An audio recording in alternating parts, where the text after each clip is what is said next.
Great companies aren't built on average talent. In private equity-backed, high-growth businesses, the right operator changes everything. Onward Headhunting partners with founders, operators, and investors to build elite finance, strategy, and operations teams. From early hires to exit-ready leadership, we deliver the talent that drives outcomes. If you are scaling or transacting, go Onward. Visit onwardheadhunting.com or find us on LinkedIn to learn more. This is Scott Becker with the Becker Business and the Becker Private Equity Podcast. Today's discussion is with brilliant commentator David Pivnick. He also happens to be a brilliant lawyer and partner at McGuireWoods, one of the best lawyers I know. But today's discussion is David Pivnick on sports, and that's the title of today's podcast. So, David, we get a chance to talk regularly. One of the things we share in common is a great love for sports. I apologize to our audience that might dial in just for business issues. But today is David on sports. David, I'll start with asking you, and I've got a couple thoughts that I want to talk about, which is sort of the Lakers' demise, a couple things about Chicago sports picks and drafts that are coming up. But I'd love to hear what's top of mind for yourself. What's the most interesting sports story, or what are you watching currently?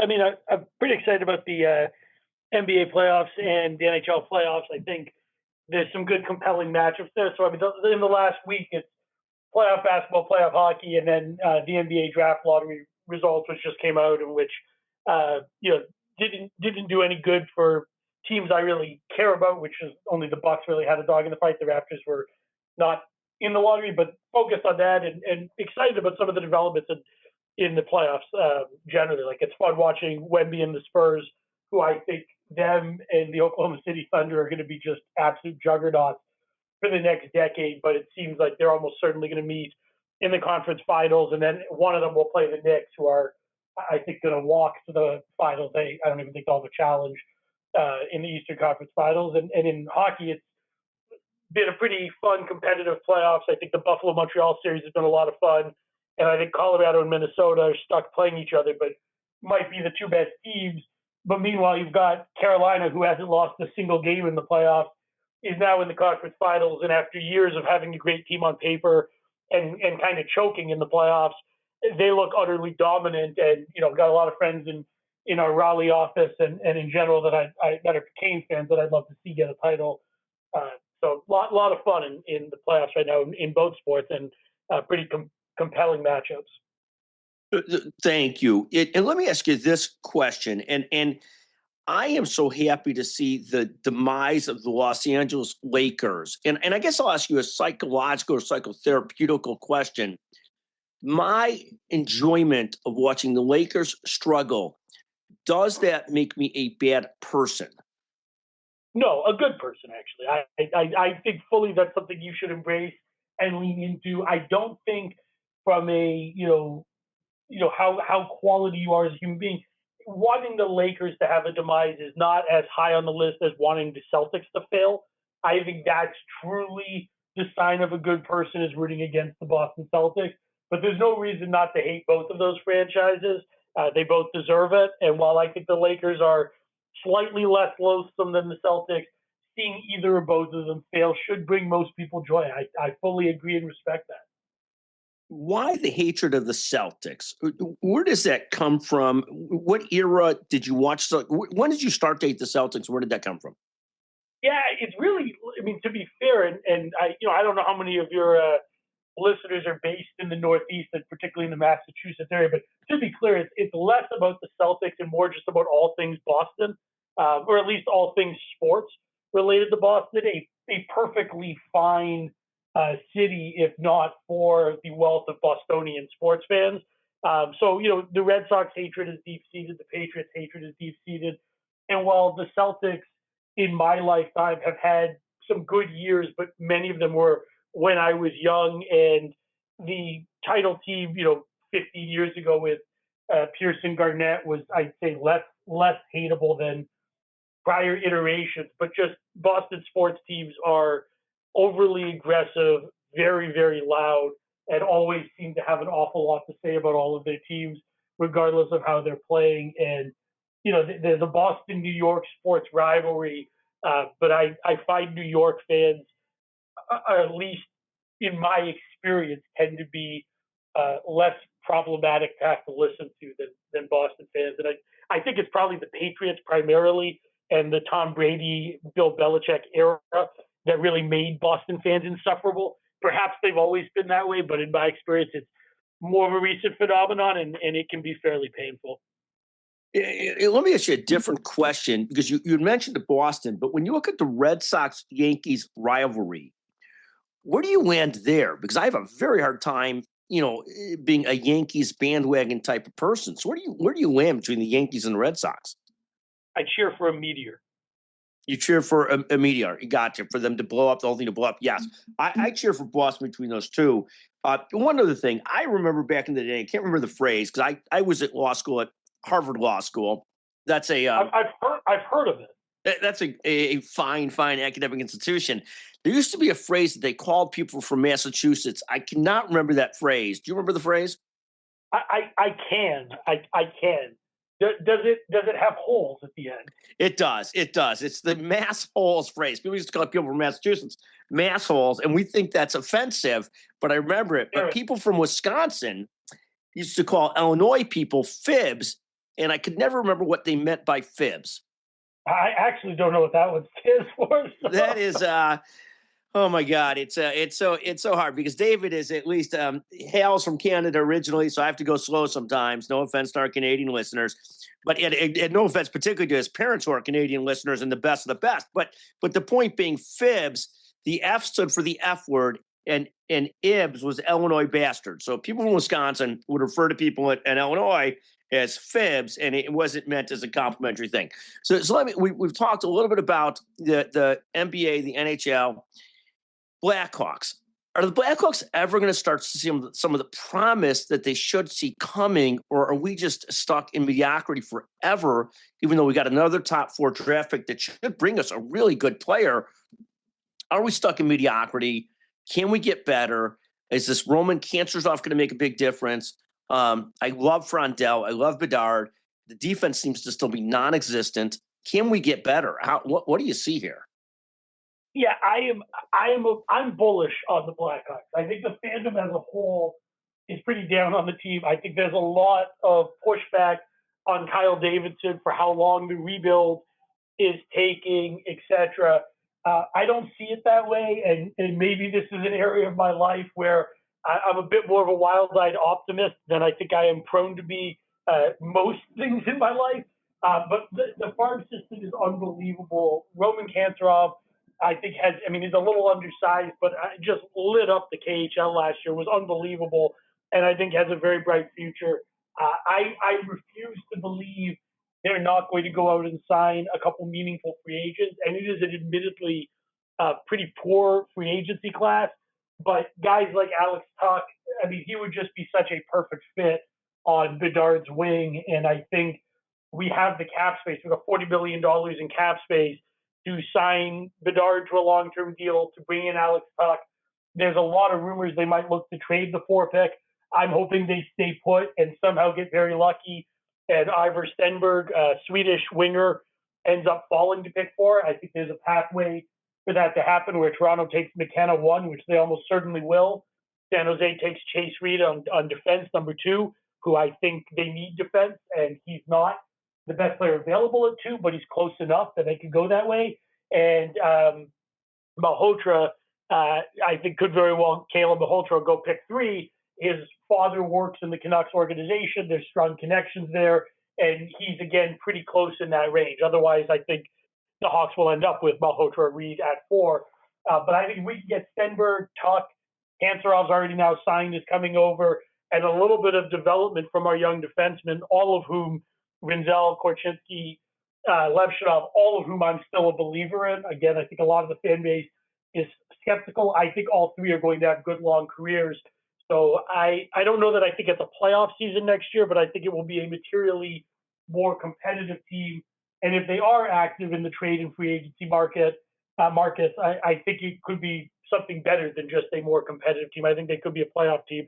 And it's worth noting the wealth of assets they have. Whether the picks all pan out or not, they're trade pieces. We have a first this year, but we had 3 seconds so we've got 4 picks in the top 45 picks in the draft. Next year, we have 3 more first-round picks, and then 2 more second-round picks. So we're going to have another 5 picks in the first 50.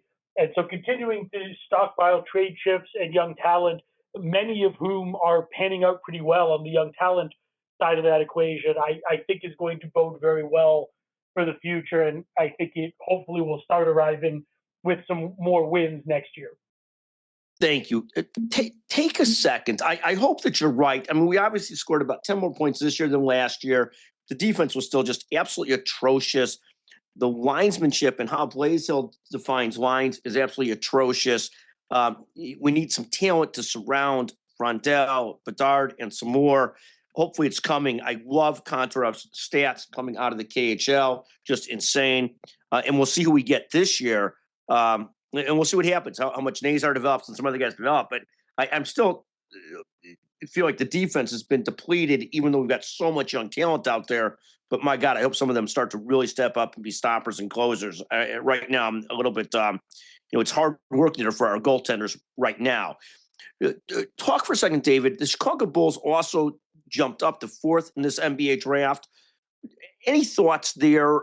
They've got 2 pieces, Giddey and Bazelis. If anybody else, there's supposed to be just a deep enough draft to get the top 4 players to be good. Can the Bulls start to move in the right direction? I mean, move in the right direction is an incredibly low bar that they almost by default have to do that. They'll have to really work hard to screw this up. So, look, in the draft, they got incredibly lucky to move up to pick 4 in a draft where there's a clear top 4. And I love Keaton Wagler, and I think he'll be great where he goes. But there's a clear top 4. And so whether it's Cam Boozer or Caleb Wilson, who's available at 4, I think the smart money's on Caleb Wilson. Peterson and DeBance are going to go 1 and 2. I think the Bulls have to first not screw it up by outthinking themselves and outsmarting the room by going off the board and taking someone other than one of those 4 guys. It's a clear top 4. You got lucky. Now capitalize on it. And there's other players like Darius Acuff who are going to be draft risers because he's got so much offensive talent. I don't think he's the same level of building block as those other guys, particularly where he's not even aware there's a defensive end of the court. Like, it's not just that he's not playing defense. I don't think it crosses his mind that that's a thing people could do as a theoretical. So the first thing is pick one of the top 4 when you've got pick 4. The second thing is don't trade Josh Giddey. You've got 2 guys that I think are legitimate building blocks. Giddey's contract is manageable. He's a young guy. He's got tons of talent, and they're not going to replace that talent. They've already torn it down. They have cap space. They have flexibility. They don't have a lot of young pieces. And then the third thing is they need to get a playable rotation piece at pick 15. If they can manage to do that, I think this offseason is a success. And then next year they can be a fun team, give the young guys opportunity to play and grow. Hope Bazelis develops. It will be very, very far from a playoff team. The defense is going to be bad because at least 2 of the guys they're going to build around, which are the 2 that are currently on the roster, are not great on that end of the floor. But Caleb Wilson can play some defense, and I suspect at 15 they'll grab someone with some defensive ability. But the bottom line is go lose some games next year, get some more high draft picks, and focus on it as a long-term build. There's no upside to rushing. It won't work. So I think they're trending in the right direction. But again, that's a very qualified statement because the prior direction was just so atrocious. Thank you very, very much. Just literally fantastic, David. Anything else that's top of mind for you currently? Any thoughts yet on the baseball season or not yet? The baseball season is fairly depressing to me right now. I mean, I was pretty bullish on the Blue Jays coming into this year. I recognize to some extent we caught lightning in the bottle last year in the playoffs and came up, inches away from a World Series title, which was pretty excruciating to lose the World Series in Game 7. But I really had high hopes for this year. And it feels like half the roster is injured. Vladimir Guerrero Jr.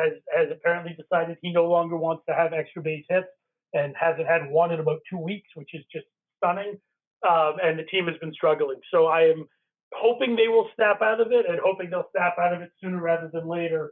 But for the time being, pretty sad state of affairs with the Blue Jays, which makes baseball for me right now a pretty sad state of affairs. It's amazing to be on this podcast with the one person in the world, which makes you sort of a unicorn, that cares about the Toronto Blue Jays. So I am deeply appreciative. Thank you so much for talking about that. And it's a great find to have somebody on the podcast that actually cares to talk about the Blue Jays. So thank you. In real sports news, the Cubs are playing better. The White Sox are improving. Well, are we really going to we're going to take the shot at the Blue Jays, the great people of Toronto, the massive fan base that the Jays have, and then you're going to pivot to the White Sox and Cubs together as if there's actually two professional baseball teams in Chicago?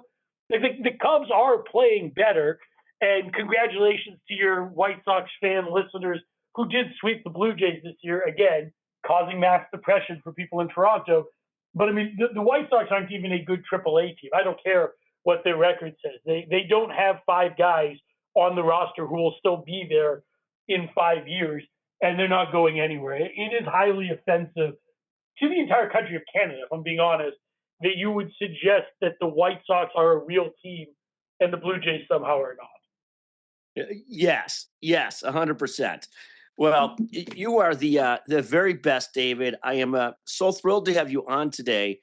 Thank you for joining us. I remember I remember the sadness of the Expos leaving Canada. Let's hope that never happens to the Blue Jays. I was an Expos fan. I love the Expos. I like the Blue Jays. Love all your teams. It's nice that that we have this kind of minor leagues for baseball, for Major League Baseball, that we've got a minor league, and at least we had in Montreal. Now we still got Toronto, thank God.